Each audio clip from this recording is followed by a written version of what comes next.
Merlina, every world has its end. I know that's kind of sad, but that's why we gotta live life to the fullest in the time we have. At least, that's what I figure.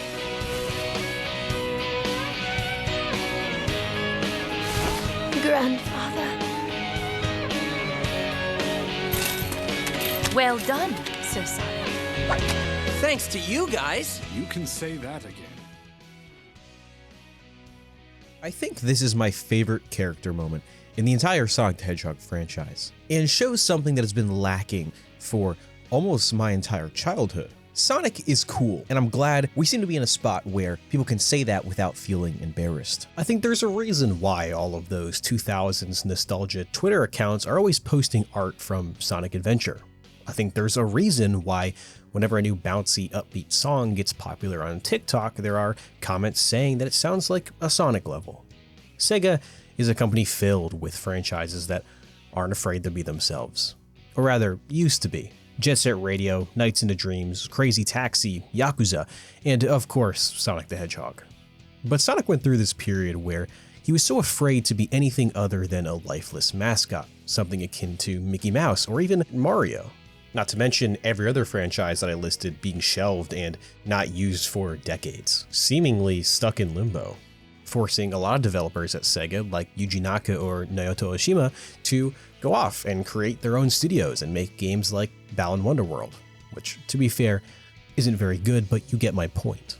This lack of creativity and some other issues concerning worker abuse forced a lot of their creative leads out of the studio. Jet Set Radio and Crazy Taxi, along with some other franchises, do have some plans in the works, but their fates are ultimately unknown.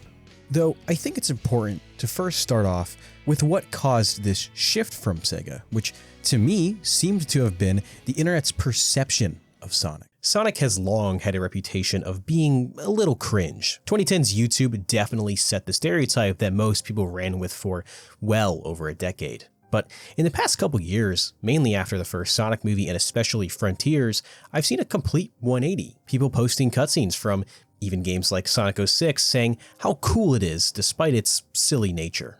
This is a sentiment I felt for a long time. Sonic as a franchise is in a place where it's able to be itself and isn't afraid to do so, something we haven't seen in a very long time. People often refer to the 2000s as the dark era of Sonic. But for me, that was the 2010s, where Sega was seemingly terrified to give Sonic even an ounce of personality.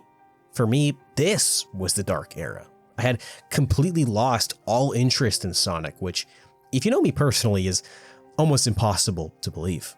Even something like Sonic Mania wasn't enough to fully grab me despite possibly being my favorite game of all time. I needed a fully fledged Sonic game that wasn't embarrassed to be itself. I do want to quickly cut in here while editing. I actually did kind of cry to this trailer. Like, I shed real tears of joy when it came out, and this game, for a very short period, was my everything. Even now, it is my favorite game of all time. But the release of Forces quickly after just completely removed any momentum that it built up. So, while this game is amazing, if not my favorite Sonic game, if not the best Sonic game of all time, it can't fix the damage that had been done and what was yet to come.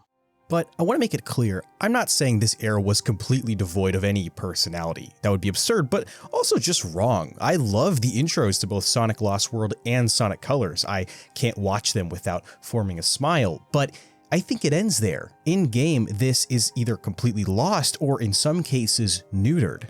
What also neutered it was the Sonic Twitter at the time. I loathed the ironic Twitter posts that were essentially just Sega going, hey, our games suck, am I right, guys? Which would have been fine ultimately if they didn't go and release a game like Sonic Forces. A game which, on one hand, has a story that is seemingly trying to be serious, but then has this Sonic Generations or Sonic Colors era humor, which I think was off-putting to a lot of people and kind of pissed a lot of people off, me included. It felt almost disrespectful to people who have dedicated, in some cases, decades of their lives to a franchise that was now openly mocking them, which I'm aware sounds dramatic, and the reasonable response is that it isn't that serious, but To people like 15-year-old me, it kind of was that serious, getting essentially bullied throughout all of middle school and high school for sticking with the franchise through its worst years, just for the company behind it to continue to abuse its dev teams with extremely tight development times and low budgets. All the while calling the few fans it had left weird and cringy. It felt very disconnected and like they were trying to appeal to some mythical fan base that didn't exist, the broader internet that wouldn't have cared about Sonic regardless. It overall just left a very sour taste in my mouth. I was reminded of all of this when a trove of pre-release content for Shadow the Hedgehog was released online. Well, I'm not here to save your ass. Thought you might say something like that. How about a little friendly competition? This included earlier versions of Shadow the Hedgehog, which had unused voice clips featuring Jason Griffith as Shadow, swearing. One badass hedgehog. Die, you ugly monster! Die, you bastard! Following this, I've seen multiple comments about how if these lines ended up in the final game, it would have been the equivalent of a million 9/11s for Sonic fans. No amount of PR could save what Nintendo YouTubers would have ultimately done to Sonic's reputation. And seeing all this got me thinking about my own experience as a Sonic fan growing up in the 2000s. Like I mentioned, I got made fun of a lot through middle school and high school for liking Sonic. Nothing that deeply affected me by any means, but enough to the point where I was always known as the Sonic guy. But despite all of that, a decade's worth of slop and years worth of bullying, I still had a special place in my heart for Sonic, and I think I always will. I'm glad that it seems like people are finally able to say that they love this character without immediately being flooded with comments about Chris Chan or Sammy Classic Sonic fan. I'm sure there are people watching who don't even know who those people are, which is hard for me to even imagine as they defined what being a Sonic fan was for so long. Going so far as to even get people who would come up to me in public to compliment a Sonic hoodie I was wearing, followed by, "I just watched the Chris Chan documentary."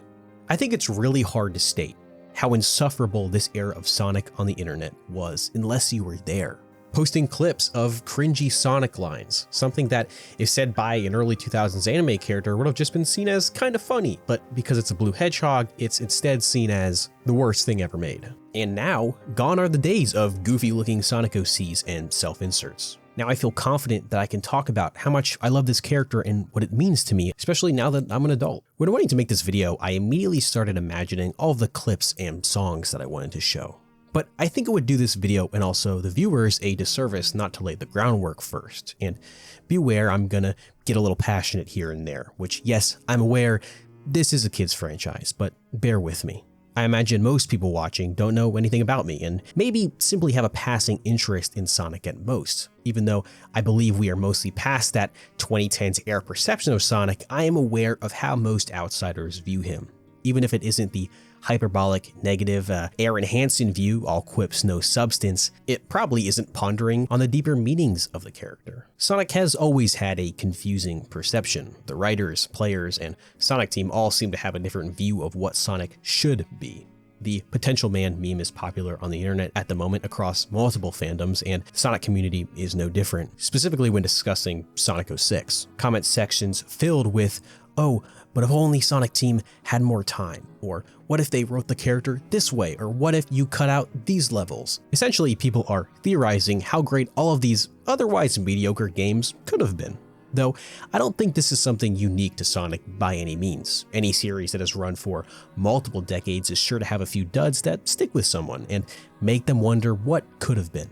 A similar but not exact example would be a series that's long-running and filled with mostly good games, something like Yakuza. Every game is decent at worst, and that causes the community to take a hard, negative stance on a mediocre game that in any other franchise would probably be considered great, almost like they forgot what an actual bad game is.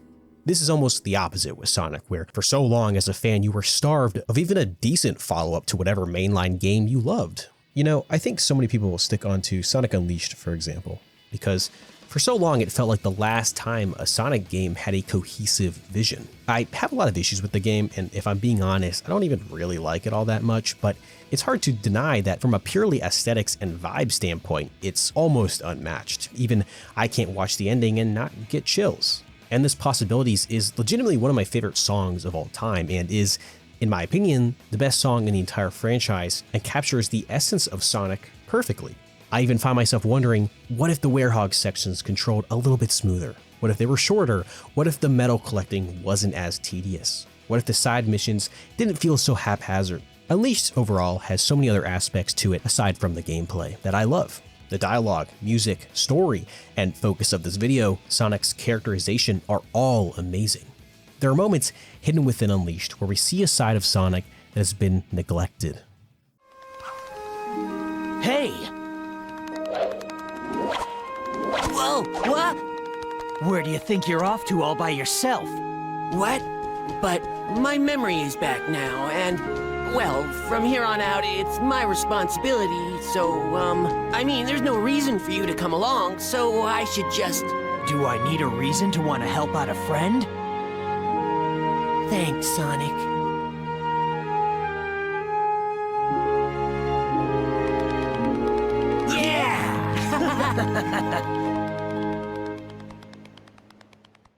A caring side, something more than Baldy McNose hair, someone that maybe a kid could look up to. These games are much more than their gameplay. The franchise is comprised of games, movies, and comics, the culmination of over 35 years of works by hundreds of different writers, developers, and directors. All of this comes together differently for each person. There was a long period of time where I fell out of the franchise, which, like I said earlier, if you know me personally, seems impossible to imagine. I hid it for a lot of my childhood, but in recent years, I feel like I've really come out of my shell. I was maybe not bullied per se, but always teased for being the Sonic kid. Throughout most of middle school and even early high school, embarrassing as it is to admit that, like every other kid, I had my obsessions, and Sonic just so happened to be the one for me. And while now I don't really care, there was a long time where I felt ashamed. Why couldn't other people see what I did? In hindsight, it's obvious and I'm able to be self-aware about it, but I legit started to push this character away that only a couple years earlier was the center of my world. Whether it was the girl I had a crush on making sarcastic comments or my friends being annoyed whenever I picked him in Super Smash Bros., it did affect me on some level. There was essentially a decade where I just didn't care. I didn't even know Sonic Forces came out until the day of, and this was right after the release of my favorite game of all time, Sonic Mania. But Mania wasn't enough to fill that void. While amazing, I had been waiting for that next true mainline game, something that I'm sure many are aware of, Sonic Forces just didn't end up being. So why did I come out of my shell? Why do I now feel comfortable to make a video like this, for example? I think, as we'll get into later, why do I love Frontiers so much? Why am I going to harp so much on Shadow Generations? I think it all started in 2020 when we saw this big push from Sega and, as we'll see with Frontiers, a whole new direction for the franchise. The Sonic movie had just come out, which, funny story by the way, I got more sick than I've ever been my entire life right before the Sonic movie came out and right before COVID was announced to be in the United States, and I went to go see the movie regardless of being sick, so I may or may not be responsible for the outbreak of COVID, at least where I live, but who's to say? Around this time, there was also the Sonic 2020 marketing campaign that aimed to release news around every month. Now, this didn't really pan out due to COVID, and it was a pretty lackluster couple of months, but the years following were a lot more fruitful. That push from Sega was when I started to gain interest again. The Sonic Symphony, I remember specifically just being this beacon of light. It was so good, and I'm almost thankful for COVID in a weird way because I think without it, we wouldn't have gotten some of the best versions of certain songs from the franchise. Since Sonic Colors around 2010 with the introduction of Roger Craig Smith as the newest voice actor for Sonic, there was a clear tonal shift, which isn't to disparage Roger, by the way. In a lot of cases, which we'll get to later, he's amazing, but a lot of people define the eras of Sonic based on whoever is voicing him, and this long stretch of time was an era filled with misses. This is the era of Sonic that I grew up in, this almost sterile and watered-down version of the character. To me, it felt like Sega was chasing this Mickey Mouse-like figure, a character that could appeal to everyone, but in doing so, appealed to no one, and I think removed a lot of what made Sonic stand out. People often talk about the dark era of Sonic, like I mentioned earlier, which was a period from around 2001 to 2009, stretching from Sonic X to Sonic and the Black Knight.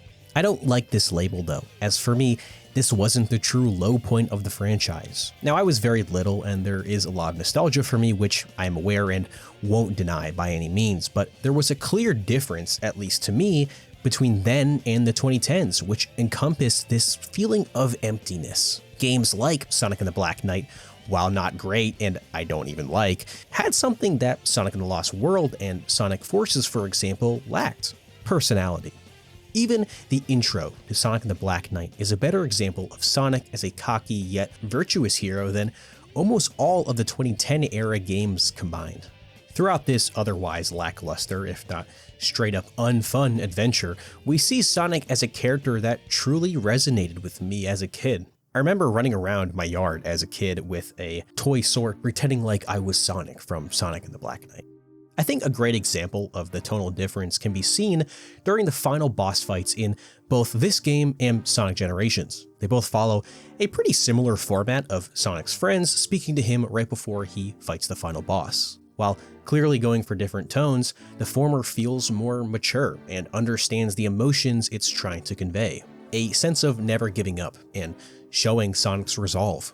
The latter is simply a bunch of Sonic's friends that, up to this point in the game, had really no personality or importance other than something to save or give basic candelines of encouragement. I chose these two scenes specifically because while Sonic Generations is by far the better game overall, and was up until recently my favorite 3D Sonic game, the ending to Sonic and the Black Knight has always stuck with me and within the community. This line specifically, It was never about chivalry for me. I just gotta do what I've gotta do. That's all! is used in edits all over TikTok with, in some cases, hundreds of thousands of likes. This, to me at least, shows that I'm clearly not alone in this feeling. Another quick example to illustrate this is the ending to Forces compared to Unleashed, which also follows a very similar series of events. Sonic says goodbye and runs off into the sunset. Semi-unrelated, I do think it's kind of funny how you could show these two clips to someone who's unfamiliar with Sonic, and there's almost zero chance they'd be able to guess that these games are almost a decade apart. Sonic Forces has the same, if not worse looking visuals, and is still using a model that lacks almost any expression, which I understand are two things not directly related to Sonic's portrayal as a character, but I think goes to show how the series failed to evolve and grow, if not straight up regress in some ways. I noticed that in Sonic Unleashed, Sonic doesn't even speak, yet you still understand the emotion and vibes of the scene. In Forces, Sonic essentially just says "see you later" before running off with a generic orchestral theme playing in the background. I think it's also important to point out that Sonic Forces is like 3 hours long. The final shot is comprised of a character you created and barely got to know or even let marinate in the world, and not even the main character of the game. Contrast this with Unleashed, which is a much longer game, has real and defined characters that you come to know, whether it's new ones like Chip or pre-established ones like Tails, and a consistent through line. Chip says goodbye, and the adventure overall feels complete. Now, I realize I'm making kind of a big deal out of an era that any other Sonic fan could point out wasn't even that long. We're talking about a time span of roughly 7 years, from 2003 with the introduction of Jason Griffith in Sonic X to 2010 with the introduction of Roger Craig Smith in Sonic Free Riders. In a similar way to how the 2010s felt so long due to the lack of character, the 2000s to me felt long because of that character and overall style that has stuck with me way after the fact. I'm also very aware that before this serious shift with Jason as Sonic, we had Ryan Drummond, and before that, Jaleel White. So going from the classic and adventure era to a more serious tone with Shadow the Hedgehog saying damn and Sonic literally dying in Sonic 06 was a complete tonal shift, but instead in the opposite direction. The mocap actors are fighting for their lives trying to show even a hint of emotion with those Sonic 06 models. But even with this switch, there was still a relatively serious story with something like Sonic Adventure 2, so it's not like this was completely out of nowhere. I think the difference is that at its core, there is a good game within Sonic Adventure 2, something you can't really say about Sonic and the Secret Rings or Sonic and the Black Knight, despite what some people on Twitter might say. But I think overall the difference is that in the later years when Jason really got comfortable in the role and even the writers seemed to be coming to a consensus on what they wanted Sonic to be. This was despite the crushing deadlines that Sega was putting on the dev teams, which in turn ended up creating a bunch of games that lacked in pretty much every other aspect. So it isn't as simple as this era good and this era bad. It's also just my perspective as someone who grew up during this shift from something serious, if not a little goofy, to something wildly different. I know there are plenty of people that love the adventure era and its relaxed, carefree attitude. Believe it or not, I'm one of those people. I love Sonic Adventure, and am even an advocate for saying I think it's better than Sonic Adventure 2. And I'm also not going to sit here and lecture you about how only the era I grew up in is the one that matters. That's something we can leave to the miserable people over on Sonic Twitter.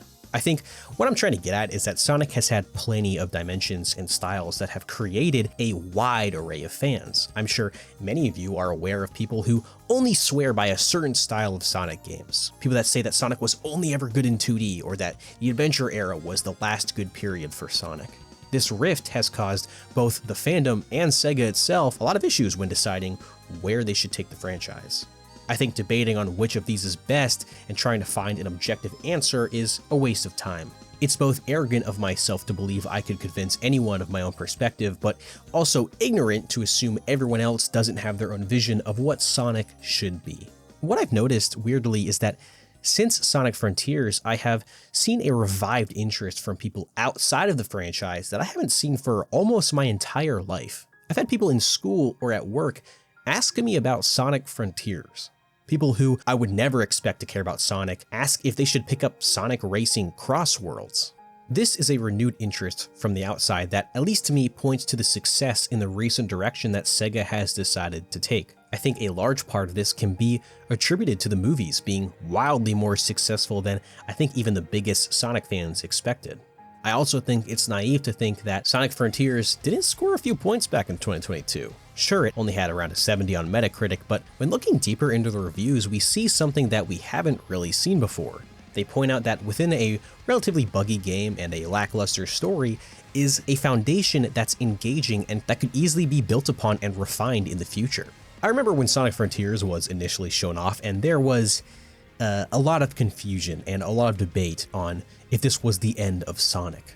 This was in part due to IGN's horrible presentation of the game, but the vibe of the game overall was just completely different than what we were used to seeing. You gotta remember that we were coming off of almost a decade that instilled almost zero confidence in Sega. The world in these trailers was clearly different, more realistic, and maybe even a little samey, something that wouldn't be out of place in an Unreal Engine tech demo. The build-up was overall a roller coaster, and it wasn't until the game came out and we were able to get our hands on the finished product that we really saw what Sonic Team was cooking. I think it's also important to reckon with the fact that there was a very real chance that this was Sonic's last shot. Last chance at success. Sega put Sonic Team in a spot where if they didn't deliver something at least half decent, we could have easily been put in a timeline where Sonic would have been relegated to the likes of Crash or Spyro. But like I mentioned earlier with the reviews, we can see that something here clearly stuck. I think the best and clearest example we can see are the boss fights, something that I admittedly kind of soy-jacked at when I first saw. The instant introduction of Kellen Quinn as the lead vocalist and this hardcore emo rock music just hit me like crack. It took me back to listening to Pierce the Veil and EDM in middle school.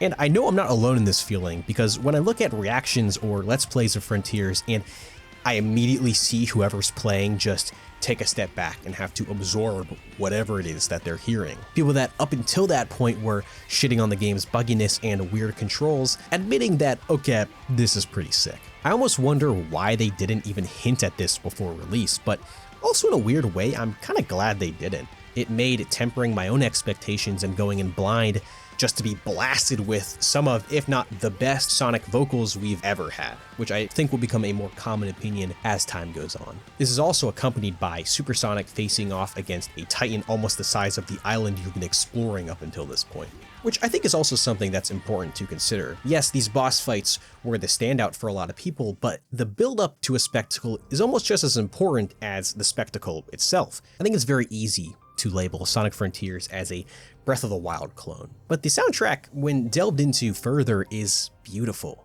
Each island has a group of tracks that all build upon each other and change when making progress in the story. Kronos, for example, the beginning island starts with movement 1 and continues up until 7, all of which continue to build. It starts off with a soft piano accompanied by a rainy, dreary setting. This then opens up with drums and violins as you gain access to the rest of the island. It's an experience that I'm sure a lot of players won't even really notice, but it's crucial to building the overall experience and sense of scale. This is the first open world Sonic game, or open zone as Sega likes to put it, aside from some semi-open world sections in games like Sonic Adventure, but I don't really count that. So it was important that they had tracks that you're going to be listening to for more than just 2 to 3 minutes, or however long the average classic or boost level will last. Also, quick side note, some keen listeners may have noticed that a lot of the music in the background has actually been from Nier Automata. That's because this is actually, despite what the internet says, way more of a Nier clone than a Breath of the Wild clone, something that I haven't really seen too many people outside of a single Reddit thread mention. It wasn't until I actually played Nier last year that I came to this realization myself.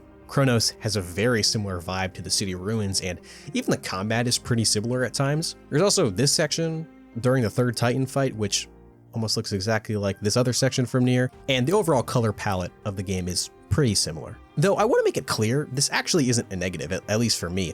Nier has quickly become one of my favorite games of all time, and despite Sonic Frontiers not even coming close to the highs of Nier Automata, Sonic Team was clearly inspired and I think put it to good use. I hope that Sega can eventually take these cues and make it something a little bit more unique to Sonic. I'm realizing this is quickly becoming a review of Frontiers, which I didn't mean for, but I do want to point out a couple things before moving on. Can I just show you something really quick?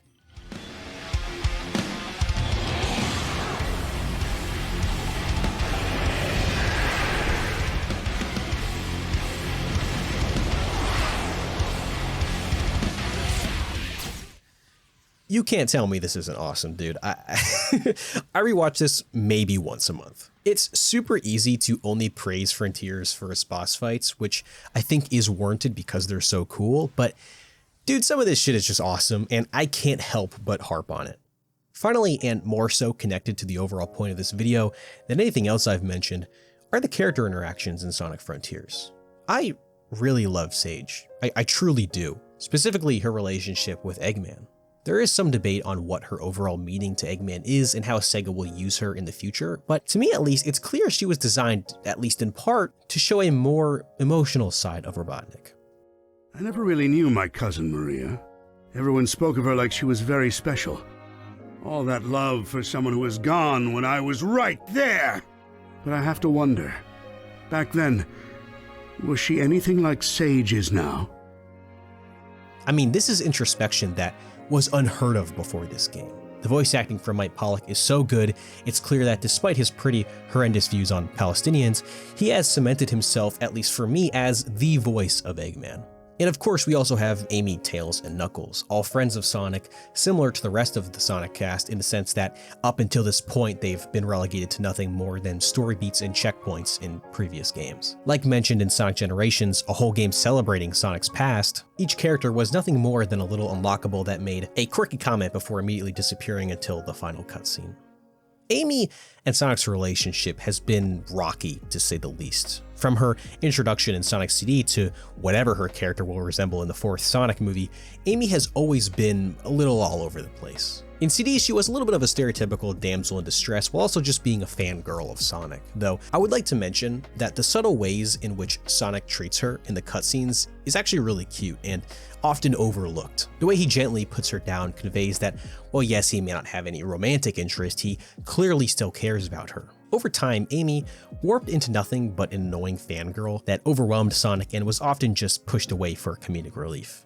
I do have to admit before going any further that I do kind of like Son Amy. I know I'm a grown-ass man, and there's a lot of debate online regarding what Sonic and Amy's relationship is, but for me, I always saw them as a will they, won't they. The ending to Sonic X, both the English and the Japanese version, maybe even the French version, show a really heartwarming scene between Sonic and Amy.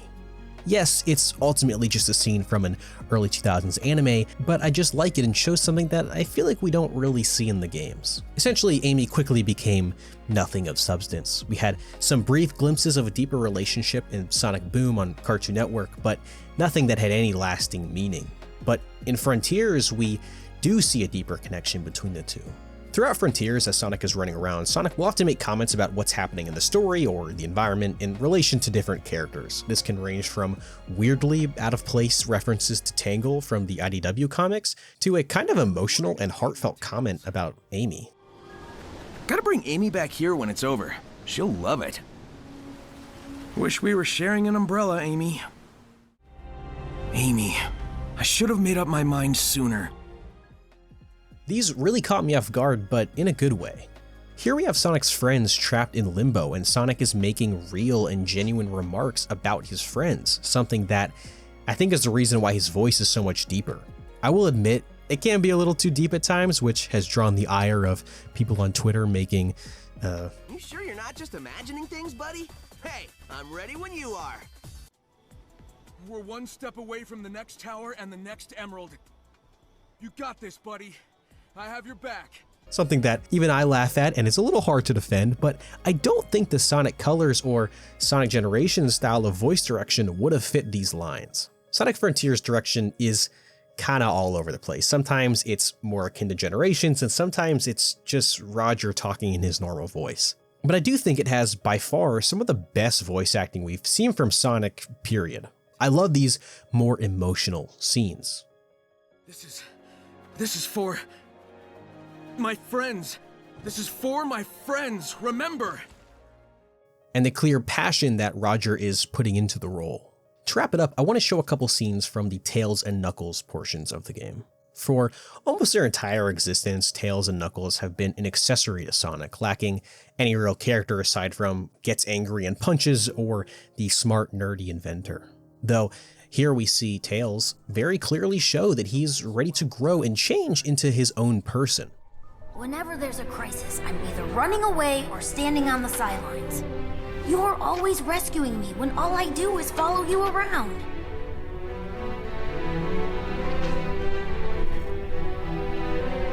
Hey, who was it who stopped Eggman from blowing up Station Square, huh? And who broke me out of prison, or saved me from the Deadly Six's trap? Then I'm wildly inconsistent.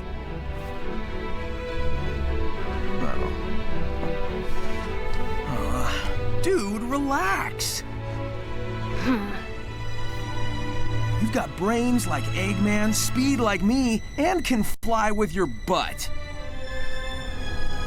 It's okay if you still need help sometimes. That's just part of growing up. When did you get to be so insightful? I have my moments. Hey, little bro. Feeling better? Yeah. This whole experience gave me a kind of clarity. When this is all over, I think I need to go it alone for a while. I can't grow into my full potential if I always fall back on you. If that's okay. You're free to go your own way. I guess you just grew up on me a little faster than I expected. Are you saying I outpaced you? Yeah, don't push it. It's gonna take some getting used to, but here's to you reaching new heights, partner.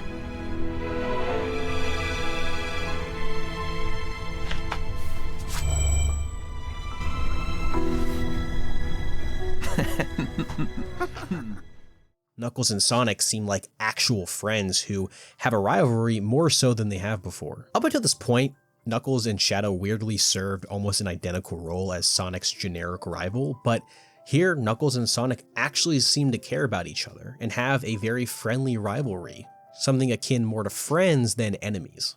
Shadow was also fleshed out later in Shadow Generations, which we'll get to in a little bit. While not as meaningful or personal to me as Amy, I adore this new direction, and fingers crossed, I really do hope Sega continues down this road. Shadow Generations has definitely given me confidence that they have a clear vision. Leading up to Frontiers, we also saw the release of a brand new short focused on Knuckles. Sega usually does these little animations before the release of a new game, and this prologue featuring Knuckles was absolutely incredible. I watch over the Master Emerald and every living thing here. That is to say, all the plants and animals. Any other kind of civilization has long since disappeared from the island. I do things on my own, and that's just how I like it. I don't need anyone else to get by. But sometimes, I wonder how things would be if I hadn't been given this responsibility. Why was I chosen for this duty? Perhaps it's karma. Amazing animation aside, the voice acting from Dave Mitchell is incredible. They gave him an introduction almost as if we've never seen Knuckles before, but I actually really like that. It shows how lonely his life is, how he has this larger-than-life responsibility that he isn't quite sure he's able to fulfill. It makes me wish that we saw these cutscenes in-game. Even though I think these animations are amazing, these videos go a long way in building out these characters, and having them be separate uploads on YouTube ensures that a large chunk of players will completely miss them. This is even more so an issue in regards to Shadow Generations, where in Dark Beginnings, the animation uploaded leading up to that game's release shows how Shadow even got to the arc to begin with. But sticking with Frontiers for now, I just love how we see these more mature and emotional sides of these characters. It can be easy, I think, to point out how funny it is that a blue anthropomorphic hedgehog is talking with a deep voice and talking about saving his friends. But if not that, then what? Another decade of nothing burger dialogue and games that lack any real substance? I'll take this over whatever it is that we had before. I want to end this video off focusing on Sonic X Shadow Generations. Or Sonic Cross Shadow Generations? I really hate this name, but I'm just going to call it Shadow Generations. Imagine you take all of the praise that I just gave Frontiers in regards to character growth and make it an entire game. I put a disclaimer at the beginning of this saying that I'm going to be spoiling the entirety of this game, and I want to reiterate that because I think this game is incredible and worth experiencing even if you aren't really that into Sonic. It's relatively short, only about 2.5 hours, maybe around 4 or 5 if you go to collect everything. And it's also always on sale for like 25 bucks. So please check it out and come back if you haven't already. Similar to Frontiers, we once again get an animation that was released during the build up to Shadow Generations. We see Shadow's early years that before we were only really given glimpses of. Maria and Shadow seem to have a real bond as siblings, and we are immediately given context to Shadow's edgy and more emotional personality, how he got to the character that we all know. Instead of a goofy, off-putting scene of a little girl being shot, we have this beautiful nightmare showing the initial attack on the Space Colony arc that leads to Shadow losing both Maria and Gerald. The shot of Gerald being interrogated as Shadow tries to run towards him, but ultimately fails. The fight with Emerald breaking the surroundings and showing that this is just some sort of dream. It all comes together to give us what is, in my opinion, one of the best pieces of Sonic media that we have ever gotten. Like I mentioned, I wish this was just in the game. I don't really see any reason why it shouldn't be. There is a little animatic giving a history of Shadow that players can choose to watch if they please, but why not just show this 10-minute animation before the game starts? Especially considering its quality, I don't think many people would have complained, and you can always just give them the opportunity to skip it. And I want to quickly just show this segment from the ending of Dark Beginnings. When we can start our new lives on Earth, we'll see all the world has to offer and learn all there is to know firsthand. Won't it be lovely, Shadow? Maria, I don't know if it will be right for me. I'm not like you. What if I can't find where I belong? I believe in you. With your courage, you can do anything. And if you ever have trouble, you can always count on me to help you.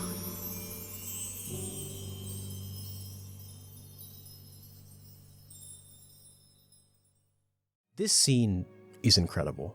Maybe I'm being a little heavy-handed with my praise, but seriously, this means so much to me.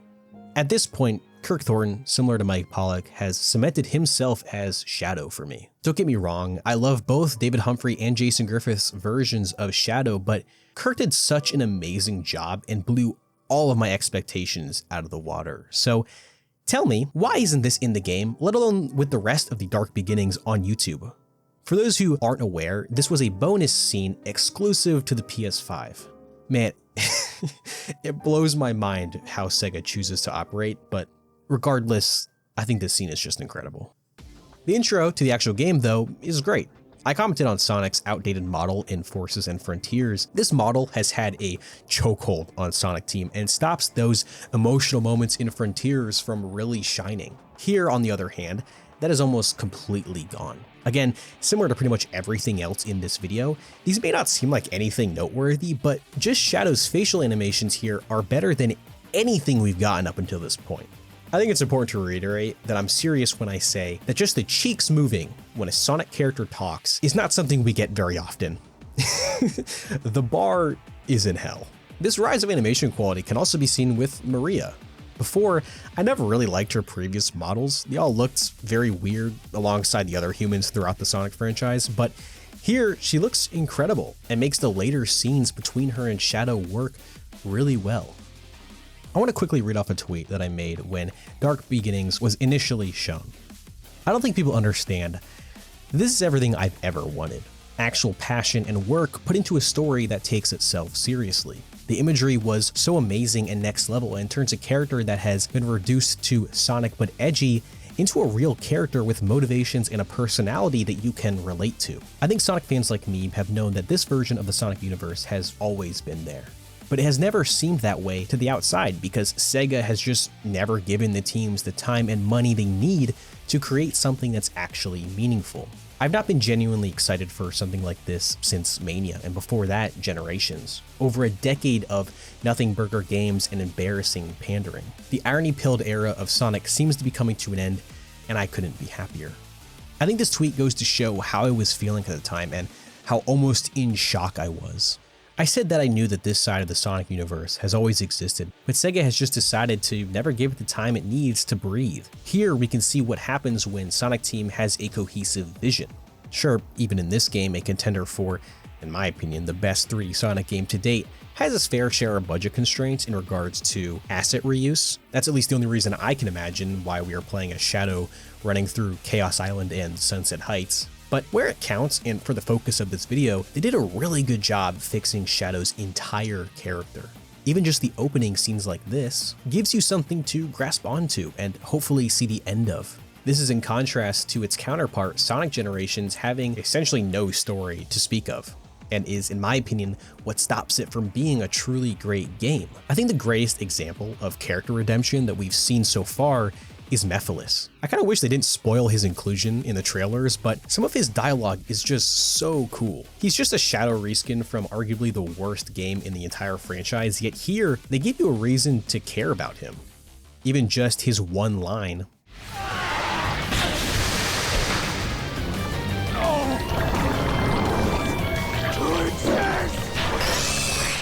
will likely stick with Sonic fans for a very long time.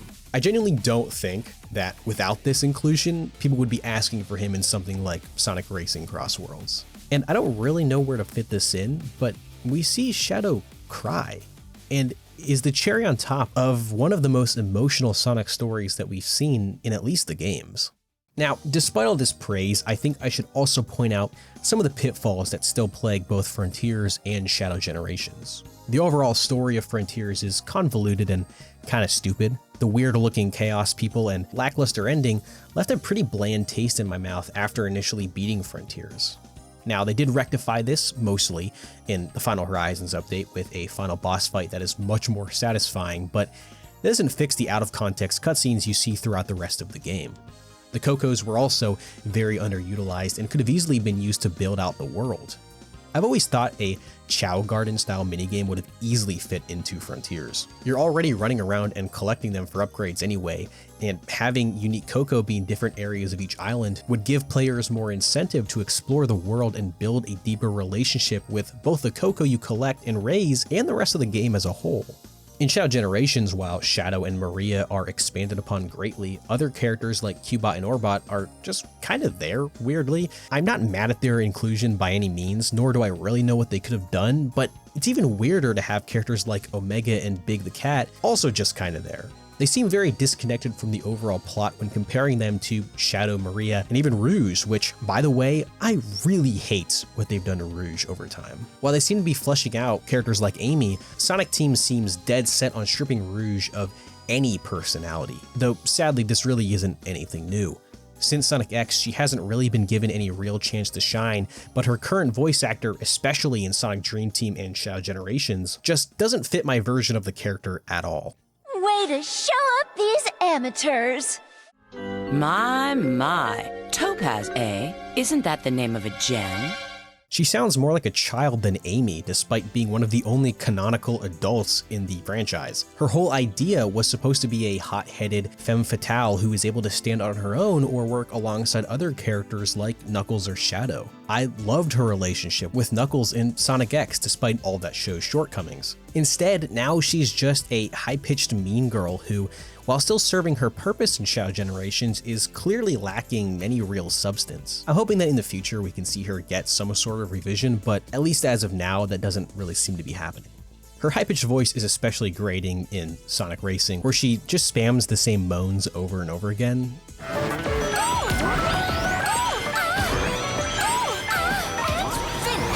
It's very weird. Overall, Sonic felt very corporate, and in a lot of cases still does, which obviously makes sense. That's what he is. He is a corporate mascot. That's why he was created, so it's redundant in a lot of ways to even have this conversation to begin with. But inside this corporation, there are developers, artists, people who are passionate about this franchise and were strangled for so long to fit a vision that only really appealed to executives. They wanted so badly to appeal to kids, but the issue is that eventually those kids are going to grow up. And when they do, you want them to still buy your toys, you want them to still buy your merchandise. And when that time comes, what will they have to grab onto? I think something like Sonic and Friends and the Sonic movies are great for kids, but I think the games should be given room to create this vision, this new era of Sonic that seemingly they're laying the groundwork for. Now, hopefully this video doesn't age extremely poorly and they completely go back on everything they placed in Frontiers, but I really hope that's not the case. And at least with Shadow Generations, it seems like they're going to continue to grow. It would be easy to hear everything I've said so far and point out that I'm just cherry picking different aspects of these characters and trying to craft a rose-tinted vision of what Sonic meant to me both now and when I was a kid. I wouldn't even entirely disagree with you either, but I want to highlight what Sonic represents for me and why I'm happy with the current direction that Sonic Team is taking him, despite some of the flaws that are still lingering. While I praise Jason Griffith, especially near the end of his tenure, he definitely had some moments that are worthy of criticism and just didn't hit the mark. I guess I'm just trying to show what I love about Sonic, and while yes, he may be a kid's character, I don't think that means he should be stripped of all personality and substance. The Sonic I grew up with, despite all of his faults, was a character I kind of wanted to be friends with, as embarrassing as it is to admit that, or rather was just somebody I could look up to. Along the way, I feel like we lost something that caused me to move on. Sonic wasn't growing up with me or giving me anything to hold on to aside from some vague nostalgia with Sonic Mania. I love hearing kids nowadays be excited about Sonic because that's what I was like. Seeing kids run around Target or the mall with Sonic plushes or Sonic onesies is so endearing to me. It reminds me of me when I was a kid. I think Sonic Frontiers, along with help from the movies, has given kids a new version of Sonic to look up to. Like I mentioned earlier, it was looking like Sonic very well may join Crash and Spyro as being second-rate mascots, being relegated to nothing more than merch drops and occasional nostalgia bait. By the grace of God, we just narrowly avoided that, and I really couldn't be happier. I think it's easy to spend all day on Twitter and consume nothing but negative reactions and comments, but we forget why we like this franchise. I haven't even mentioned the comics or delved all that deep into the movies because they don't really mean that much to me.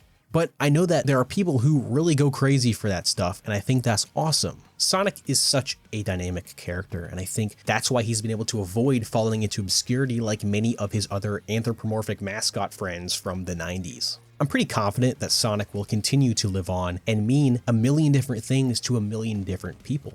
I'm sure many will resonate with what I have to say, but I'm sure others will yell at me for, no, actually the adventure era was the best, or whatever. And I know it sounds like I'm coping, but I do actually like that. I will continue to love this franchise for what it means to me, and I think others will do the same. I'm looking forward to whatever the next mainline Sonic game is, and Frontiers mixed with Shadow Generations, even a little bit of Crossworlds, have had a baseline quality that has filled me with confidence that I haven't had in a very long time, if ever. Confidence that has made me want to make this video in the first place. But I think that's overall all I have to say. I got my second channel and Twitter in the description, and yeah, see you guys.